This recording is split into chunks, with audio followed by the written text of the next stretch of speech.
May mga batang 90s ba dito? Kamusta kayo? Kamusta tayo? Alam niyo, sa totoo lang tayo may pinakamasayang kabataan. Tayo yung mga kabataan noon na napakababaw ng kaligayahan. Tayo yung mga batang batak sa arawan kahit napagalitan ng magulang, okay lang basta makipaglaro sa mga kaibigan. Di natin alam kung ano yung teknolohiya. Di natin alam kung ano yung cellphone. Di natin kilala si Coco Melon. Kontento na tayo sa mga laruan natin at sa kung ano yung meron. Tayo yung mga batang halos makompleto natin lahat ng laruan sa Jollibee at McDo. Bumibili tayo ng tig-pisong laruan baka sakaling may laruan doon sa loob. Naalala nyo?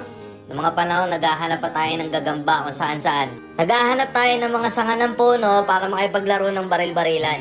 Kukuha tayo ng gulong sa tabi-tabi tapos pagugulungin lang natin kung saan-saan.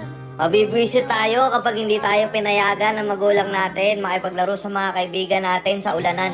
Tayo yata yung mga huling batch ng mga bata na nakikipaglaro pa ng tagu-taguan. Sa totoo lang, di ba? Real talk.